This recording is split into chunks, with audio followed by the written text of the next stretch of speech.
Golf Central on YouTube is brought to you by the new elite family of woods and irons from Callaway. The PGA Tour's best made the trip to McKinney, Texas this week for the CJ Cup. Byron Nelson, as a couple of former Texas Longhorns, Scottie Scheffler and Jordan Spieth, tee it up. A quick reminder, you can catch live first round coverage tomorrow at 4 p.m. Eastern right here on Golf Channel. And with that, we welcome you into Golf Central. Steve Burkowski with you as we set the stage on a busy week upcoming in the world of golf.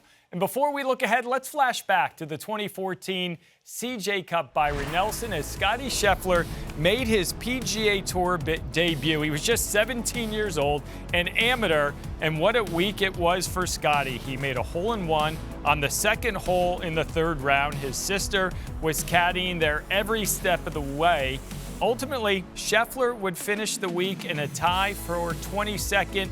And what memories those two had from 11 years ago as we listen to Scottie from 2014 after that week was done. Can you just kind of discuss kind of juggling, hey, you're just being a normal kid going through your high school senior year, and next thing you know, you're out here walking with the pros? Yeah, I mean, it's pretty cool. I've still been doing everything that I've usually been doing, except going to school the past couple of days. I have a calculus project I got to do tonight, and I have an aquatic science test in the morning. Got to go take. World number one Scottie Scheffler was a standout at Texas, had 2 career wins there, including the Big 12 championship as a freshman in 2015 when he was named the Big 12 Conference Newcomer of the Year. Scheffler was also a 3-time All-America selection and part of the Longhorns' 3 Big 12 Conference championships during his 4 years in Austin. How has he fared at the CJ Cup, Byron Nelson? You take a look entering this week, just 1 top 10 finish. He's made the cut all 5 times that he's played in this event. What is in store for him in 2025? Earlier today, Scottie cut up with Jordan Cornette. Scottie, you're back in your hometown here in Dallas, being able to play here at TPC Craig Ranch. What's it like being home, playing in front of more friends and fans, family than usual? Yeah, it's a lot of fun. It's nice to be able to sleep in my own bed this week. And, you know, this was my first PGA Tour event, which would be 11 years ago. So I've got good memories of this event. This tournament has always treated me great. And it's fun to be back here in front of the home crowd, playing with Jordan this week. And we got to do that a few years ago here. So it'll be a fun, special week for both of us. It's interesting, Scottie, in talking with you here, you know, coming off a year like 2024, it's not easy to win on this tour, but you made it look easy with what you did last year, a historic season for you.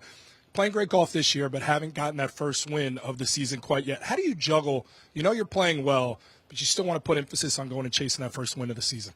Yeah, I mean, you always want to win tournaments. Anytime you can get close and you don't get it done, it can be a bit frustrating. But I put myself in a decent position last few tournaments. You know, I had a good start at the Masters, a good start at Hilton Head, and I felt like on Sunday I was just on the outside looking in where I needed a great round. And so hopefully going into this week, I'll start off with 3 better rounds and hopefully be in better position going into Sunday. But at the end of the day, just it's all about going out there and trying to execute. And I try not to pay attention to expectations or anything like that. All I do is focus on my preparation and then go out and try and execute. What do you want to see from your game this week, most especially here in Dallas? Well, it's a different golf course this year than it has been in the last few years. You know, we got overseeded rough, and it's pretty thick in some spots. I was able to get out and play the front 9 yesterday, and there's going to be more of a premium on hitting fairways and maybe a few less birdies than you've seen in the past around this place. Your last time out here, T5 in 2023. For you to go ahead and get that first victory this year, what's it going to take? I mean, some good ball striking for sure. You got to hit a lot of fairways this week. They've brought in some of the rough lines, so the fairways are getting a bit narrower, and I think it's going to be a really good test of golf. Coverage of the CJ Cup. Byron Nelson begins tomorrow at 4 p.m. Eastern time right here on Golf Channel. And how about that 1:33 p.m. Eastern tee time? World number one Scottie Scheffler, another Texas guy, and Jordan Spieth. Those two will be alongside Siwoo Kim for the first couple of rounds.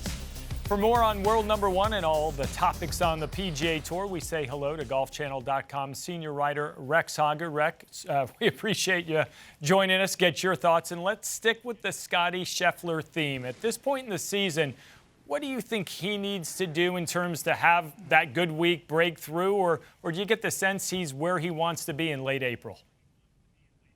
I don't think he's where he wants to be, but certainly you look at his season, and poor Scottie Scheffler, his worst finish this year on the PGA Tour is tied for 25th in Phoenix. I think sometimes we can have maybe higher expectations on players than they probably deserve. Certainly what he did last season sets that up. But I don't think there's any panic inside that camp. It goes to what he just said, and anyone who watched the Masters and saw the drama, it seems like every night he was on the range with his swing coach, Randy Smith, until darkness, looking for something in his swing. And the word that he just used, frustration. You can certainly sense that he is frustrated, but if he needs a paradigm of hope, it's all right there. The last time he played TPC Craig Ranch, which was 2 years ago, he finished tied for 5th.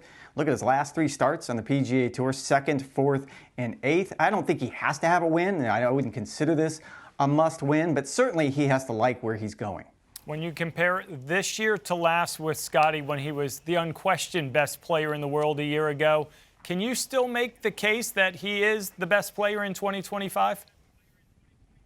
I think Xander Schauffele's words still resonate. He's the top of the mountain. Everyone's trying to climb it, get up to where he is, and I think that's still the case, but certainly what Rory McIlroy has been able to accomplish this season, he has inched closer, and he has made this much more of a competition. I do like the idea, Burke, that if you and I were sitting down at this point last season, and if you would have asked me, what's the difference between a really good PGA Tour player and where Scottie Scheffler is right now, I couldn't have probably given you a good answer, at least trying to quantify it in some sort of way with statistics, but now you kind of can, because you can compare what he was doing so well last year, Scottie, to what he's doing well this year. And really, you look at strokes gained approach. That seems to be the biggest difference. He's dropped from 1st last year on the PGA Tour, no big shock, to 31st. And as maybe a byproduct of that, look at birdie average. He dropped from 1st in that category last year to 23rd.